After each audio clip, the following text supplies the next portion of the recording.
Hello sir, ನಮಸ್ತೆ. ನಮಸ್ತೆ ma'am, welcome back to Chintu jewellers. Sir, ನಂಗೆ ಮಾಂಗಲ್ಯ ಚೈನ್ ಬೇಕಿತ್ತು ಡೈಲಿ ವೇರ್ ಯೂಸ್ಗೆ. ಎಷ್ಟು ಗ್ರಾಮ್ ಬೇಕಿತ್ತು ಮೇಡಮ್ ನಿಮಗೆ? ಸರ್, ನನಗೊಂದು 30 ಗ್ರಾಮ್ ಒಳಗೆ ಬೇಕಿತ್ತು. ಯಾವ ತರ ಡಿಸೈನ್ ಬೇಕಿತ್ತು madam? 3 ring Anjali mix cutting ಇದ್ರೆ ತೋರಿಸಿ ಸರ್. ಡಿಸೈನ್ ನೋಡಿ ಚಾಯ್ಸ್ ಮಾಡ್ತೀನಿ. ಅಷ್ಟು ತೂಕ ಮೇಡಮ್ 30 ಗ್ರಾಮ್ ಅಲ್ಲಿ? ಹಾ ಸರ್. ಅದಕ್ಕಿಂತ ಕಮ್ಮಿ ತೂಕದ ಮಾತ್ರ ರೆಡಿ ಆಯ್ತು ಮೇಡಮ್. ಅದಕ್ಕಿಂತ ಕಡಿಮೆ ತೂಕ ಅಂದ್ರೆ ಎಷ್ಟು ಸರ್? 20 gram, 25 gram. ಸರ್, ಅಷ್ಟು ಕಡಿಮೆ ತೂಕದಲ್ಲೂ ಮಾಂಗಲ್ಯ ಸರ ಬರುತ್ತಾ ಸರ್? ಹಾ ಸರ್, ತೋರಿಸಿ. ನಮ್ಮ ಹತ್ರ ಇದೆ 20 ಗ್ರಾಮ್ ಅಲ್ಲಿ ಐತೆ ಮೇಡಮ್, ಡಬಲ್ ಹೇಳಿ 24 ಇಂಚ್. ಹೌದಾ ಸರ್? ಡಿಸೈನ್ ವಾವ್ ಸರ್, ತುಂಬಾ ಚೆನ್ನಾಗಿದೆ. ಫಿನಿಶಿಂಗ್ ಲುಕಿಂಗ್ ವೈಸ್ ಹೋದ್ರೆ ತುಂಬಾ ಕ್ಯೂಟ್ ಆಗಿ ಕಾಣ್ತಾ ಇರೋದು. ಮೇಡಮ್ ಇದ್ರಾಗ same to same Anjali cutting ಒಳಗೆ ಮೇಡಮ್ ಒಂದು 25 ಗ್ರಾಮ್ ಅಲ್ಲಿ ಐತೆ ನೋಡ್ರಿ ಮೇಡಮ್. ಹಾ ಸರ್, ವಾವ್ ತುಂಬಾ ಚೆನ್ನಾಗಿದೆ ಸರ್. ಇದು ಕರಿಮಣಿ ಎಲ್ಲ ಲೆಸ್ ಆಗಿ ಕೊಡ್ತೀರಲ್ವಾ? ನಿಮ್ಗೆ ಲೆಸ್ ಆಗಿ ಬರುತ್ತೆ ಮೇಡಮ್. ಅದು ಹೌದಾ ಸರ್? ಪ್ಲೇನ್ ಕೂಡ ಇದೆ ಅಲ್ವಾ? 25 ಗ್ರಾಮ್ ಅಲ್ಲಿ ಇದೆ ನೋಡ್ರಿ ಇದು. ಹಾ ಸರ್, ವಾವ್ ತುಂಬಾ ಫಿನಿಶಿಂಗ್ ವೈಸ್ ಹೋದ್ರೆ ತುಂಬಾ ನೀಟ್ನೆಸ್ ಆಗಿ ಬಂದಿದೆ ಸರ್. ಸರ್, ನಂಗೆ ಒಂದ್ಸತಿ ವೇಟ್ ಚೆಕ್ ಮಾಡಿ ತೋರಿಸ್ತೀರಾ 20 ಗ್ರಾಮ್ಸ್ದು? 20 ಗ್ರಾಮ್ಸ್ ತೋರಿಸಿ ಮೇಡಮ್. ಹಾ ಸರ್, ಓಕೆ. ಎಸ್ ಸರ್, ಅಂದ್ರೆ 1 ಗ್ರಾಮ್ ಅದು ಕರಿಮಣಿ ಬರುತ್ತೆ ಅಲ್ವಾ?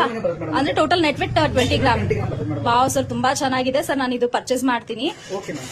Okay sir. ನಿಮಗೆ ಏನಾದರೂ ಬೇಕಾದ್ರೆ ನಮ್ಮ ಚಿಂಟು ಜ್ಯುವೆಲರ್ಸ್ ಭೇಟಿ ನೀಡಿ ಅಥವಾ ಕರೆ ಮಾಡಿ. ಹಾ ಸರ್, ಓಕೆ ಸರ್. ನೀವು ಆನ್ಲೈನ್ ಆರ್ಡರ್ ಕೂಡ ಅವೈಲೇಬಲ್ ಇದೆ ಅಲ್ಲ? ಎಸ್ ಮ್ಯಾಮ್, ಆನ್ಲೈನ್ ಆರ್ಡರ್ ಕೂಡ ಅವೈಲೇಬಲ್ ಇರುತ್ತೆ ನಮ್ಮ ಹತ್ರ. ಹೋಮ್ ಡೆಲಿವರಿ ಇರುತ್ತೆ ಅಲ್ವಾ? Okay sir. ನಾನು ಬ್ಯಾಂಗ್ಳೂರಿಂದ ಇಲ್ಲಿ ಮಠ ಬಂದೆ. ನೆಕ್ಸ್ಟ್ ನಾನು ಏನೇ ಪರ್ಚೇಸ್ ಮಾಡಿದ್ರು ನಾನು ಆನ್ಲೈನ್ ಅಲ್ಲೇ ಪರ್ಚೇಸ್ ಮಾಡ್ತೀನಿ ಸರ್. ಕಾಲ್ ಮಾಡಿ ಸರ್, ನಿಮಗೆ ಕೂಡ ಕಳಿಸ್ಬಿಡ್ತೀವಿ. Okay sir, thank you sir. Welcome madam.